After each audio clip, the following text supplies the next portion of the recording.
So mga kababayan nun sir, this is Jam, the Filipino channel ng inyong pong lingkod.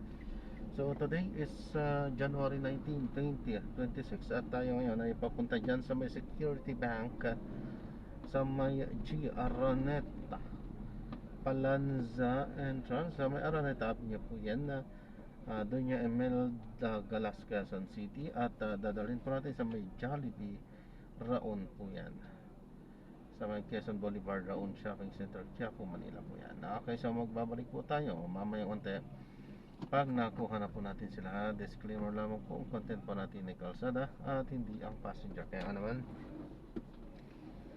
saka sakali man po na may marinig kayo mga pangalan ng lugar, pangalan ng tao, pangalan ng organizations, government o private man yan, ay wala pong kinalaman ang channel na ito at wala pong pinapatungkulan. Lahat po ng pinag-uusapan dito ay pawang dito lamang po yan sa loob at wala pong pinapatungkulan sa labas. Okay po, magbabalik po tayo mamayang unti po pag nakuha na po natin itong ating susunod na misyon.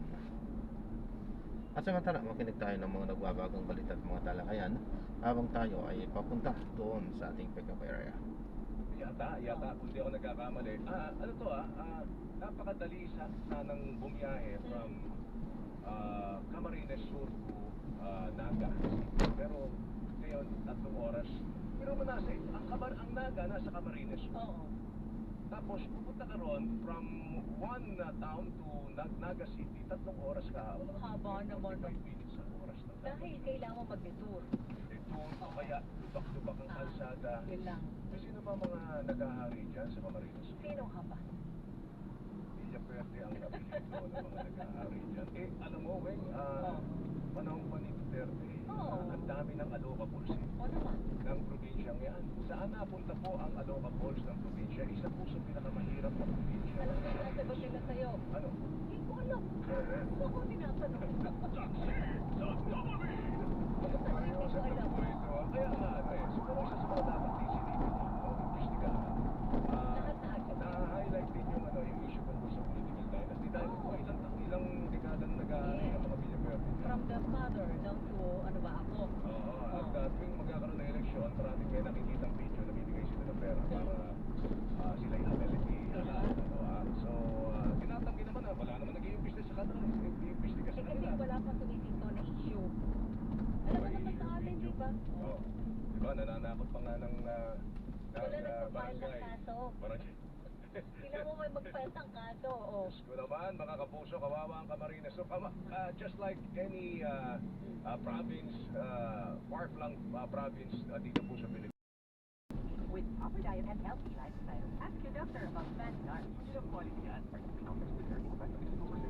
Ang gamot sa diabetes at cholesterol sa bayan ng Vanguard.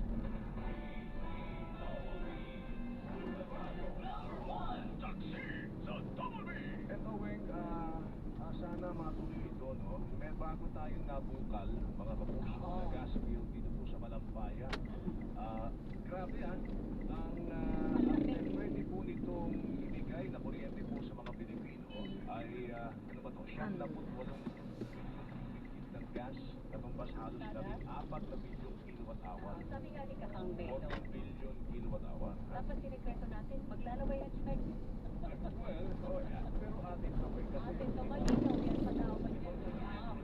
lang sa east ng Malampaya mismo. So, ang pwede po supplyan nito ng kuryente, mahigit sa 5.7 milyong bahay, mahigit sa 9,000 gusali, halos 200,000 paralan sa loob po ng isang taon. Oo. Mga kapuso, kaya lang, alam mo, Weng, sabi ni Presidente, mga Pilipino ang nakabungkal dito. O, di dapat Wala tayo tayong partner, nakikinabang. wala tayong...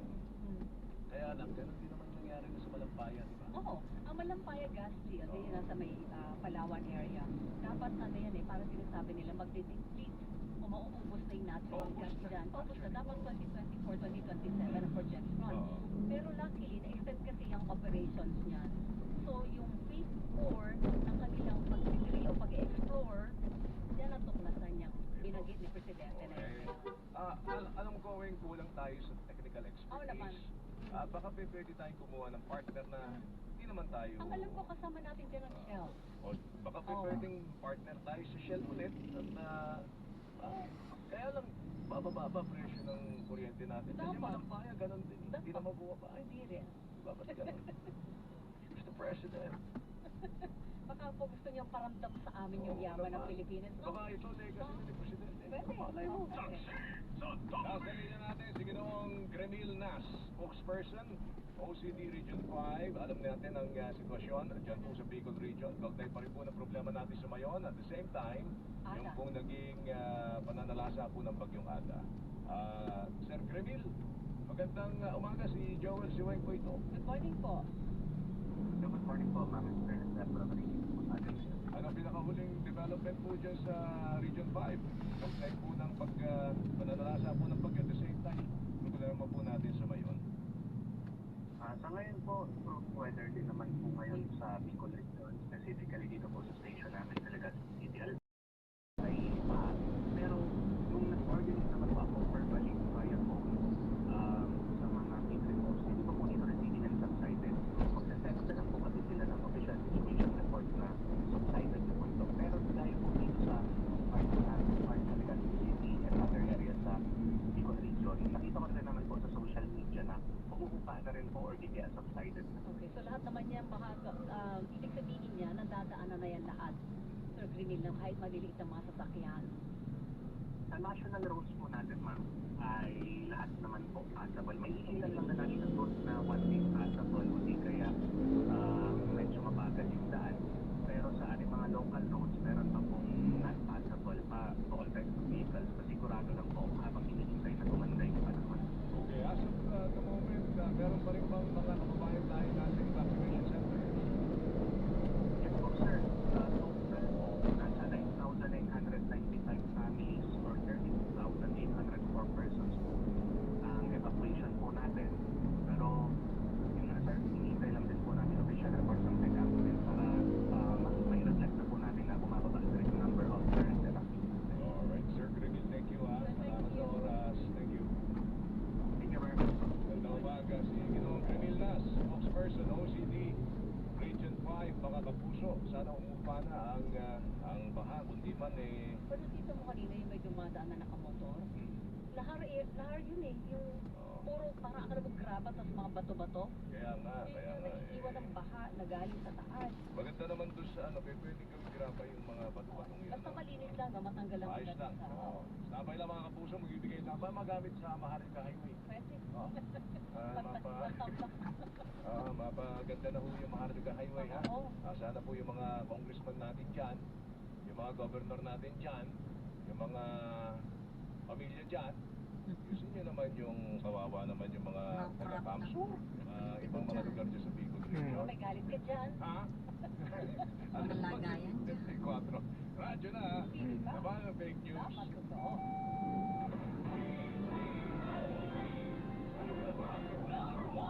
Charo Santos po, nag-nursing student ako noon. Kaya sa gamot, alam kong dapat ilang pagsaabot kaya. Pinipili ko yung abot kaya pero de kalidad. Quality. Kaya kapag ka, lagi ko tanong, may website ba ito?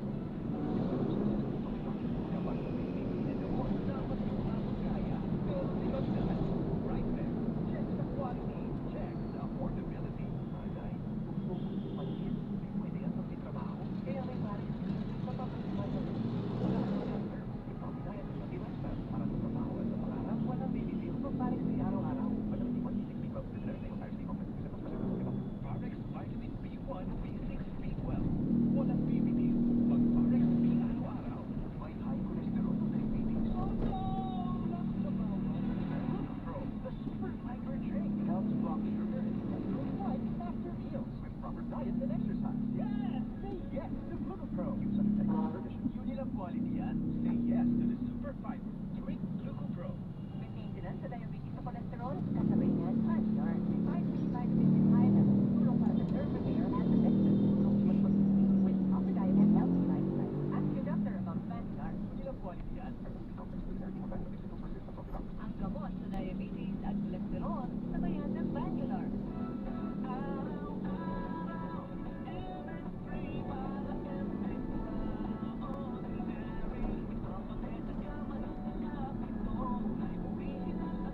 staff para sa trabaho at sa pangarap, walang bibitiw. Mag-Parex B araw-araw. Vitamin B1, B6, B12, Vitamina D, Parex B complex, 7% of coffee. Parex Vitamin B1, B6, B12. Walang bibitiw. Mag-Parex B araw-araw.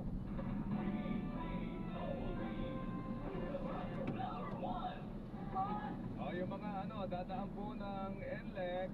Magkano na? Parang lahat ang mahal. Sasabay pa yan sa pagmamahal ng diesel bukas na magkano? Ha? Sige, piso, diesel. Bagong taon, bagong singil. Makaloka. Ayon po sa NLEX Corporation, binayagan po ng toll Sa rates Tacatalina na yan, pesos hanggang 16 pesos po. Ito sa open system, pagitan po ng Palintawakyan, Marilao, Bulacan, depende po sa klase po ng sakyan. Nasa 26 centavos, Arellano. centavos naman per Dalo niya sa Beda, banda rin. Ang toll para sa closed system, pagitan po ng Marilao, Bulacan at Santa Ines, Pabalacan, Pampanga, depende po sa klase po ng sakyan. San Sebastian doon sa kabila. Sa Subic Tipo Stretch, may dagdag sigil din 3 pesos hanggang 7 pesos. Ano yung per kilometer din? Kung end-to-end ang biyahe, mula Marilao, Bulacan hanggang Santa Ines, Mabalacan City, Pampanga, 24 pesos hanggang 72 pesos ang dagdag toll. Mahal, no? Depende sa klase ng sasakyan. And of course, pagka Ibang-iba na to. Gala ko to nung araw. Ibang-iba na ngayon. dagdag po pagkain. Oo, syempre. Presyo ng pagkain. Ibig sabihin, madadagdag yan sa, logistical cost, Cost, di of ba? course.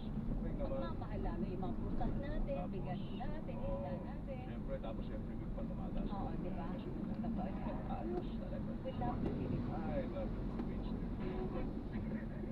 Diyan ako si At si Connie Titoy. Juan Anual. Walang personalan. Salamat sa oras. Ako po si Joel Reyes. Ako po si Rowena Salvacion. Magandang umaga mga kapuso. Dahil mga bayan, isang minuto bago sumapit ang Hindi mo na alam yung Lord Sabal dito.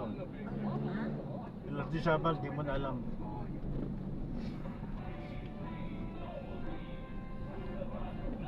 Garden na yun. Ay, pag ano eh, pagkana mo, kan na eh, UE, FEU, ganun.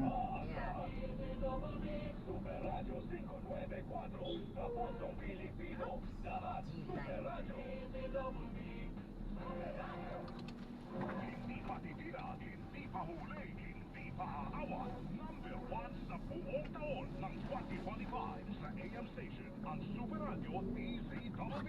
Sa FM station, ang Barangay LS 97.1. Maraming salamat po dahil numero 1 kami sa inyong puso. Super Radio DZWB at Barangay LS 97.1. Radio number 1. Pagbabalita, walang kinikilingan, walang pinoprotektahan, walang kasinungalingan, serbisyo, totoo lamang. Super Radio, DZWB, hindi pa huli, hindi pa titila. Super Radio, DZWB, prime time. Alas 6 hanggang alas 7 ng umaga. Walang humpay na pagbabalita at maghihimay na issue. Pero temprano sa Super Radio, DZWB. Alas 7 hanggang alas 8 ng umaga. Ransya na naman sa pagbabalita at nampanan Joel Reyes at Melo Temprano sa Super Balita sa Umaga. Nationwide. Alas 8 hanggang alas 9 ng umaga.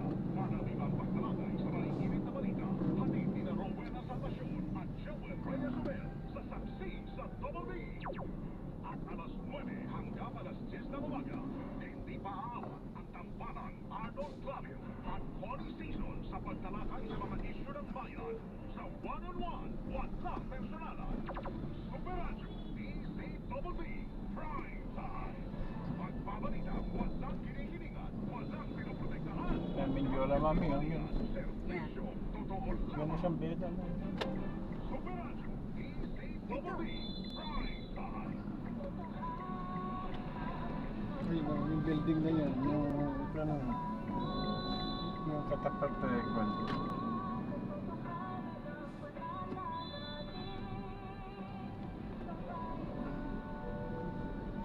May UE. FEU. Hindi ba dito ka nagdadaan doon? Oo. Ha? Nung, Galing FEU mo? oo. Nung dyan ako na 1975. 77, nandun na ako sa dorm sa Alibaba. Dalawang taon na nasa FEU ako dito. Pinapaypay ko to. Nilalakad ko lang yan. Puntang FEU. poste. Si Lani naman yan. Si Bijit dyan sa UE yan. May graduate si Bijit sa UE.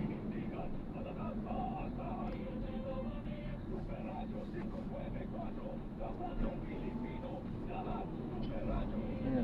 Yan. Gabi yun.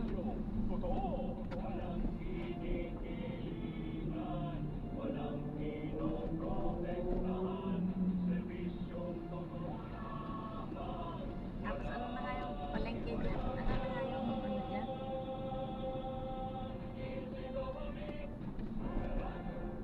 Tapos may National University, ayun nga, National Bookstore dito, banda likod. Oras, mga kamarites, ay alas 9, no? Hindi yung pupuntahan natin eh. Ha? Ha? Ayun yung pupuntahan natin. Iikot tayo. Ayun o, mga pagawa ng diploma oh. Fake. Yung fake na diploma. University of Recto. Oo. University of Recto.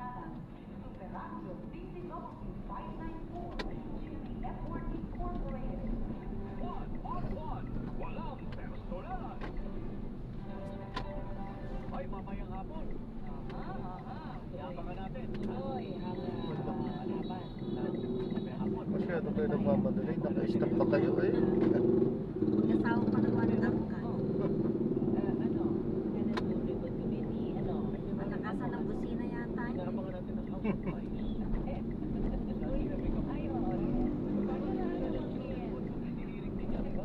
House of Flies. Oo nga, nakita ko yun sa'yo. Si B naman, ano? Yan, House of Flies. Baba. Kasabangan nyo sa... Ang iba na ho ba ang Manila? Oo. Ano sa Metolay siya, may tower. Ibang-iba. Overpass. Traffic. Hindi ko kaya mag-drive dito. Sabi ng katotohanan sa wakas. Takot ako mag-drive dito. Ano pa nga yan ngayon? Hindi pa nga ma-traffic yan eh. Dahil pagka ano talaga super traffic. Pwede din yan. Dito lang Takbo ba? na lang yan. Saan kayo tumawag ka? Yun na. Ayan. Hearing. Dito lang po na yun eh, sa kanan. Para hindi tayo mahuli. Kanan lang ang baba. Kanan lang. Ay, salamat po. Salamat ma'am. Salamat po, salamat po. Marami siyang kailangan sa ha? budget, allocables daw ni Secretary saka yung mga binigay na direksyon o lugar ng Na mga parang pinali. Ayan, so na-drop na natin sila. So, maraming salamat po sa panonood hanggang sa muli. Ingat po at God bless. Paalam po muna. Pansamantala tayo gagawa na ng ibang video sa ating susunod na mission. Paalam po.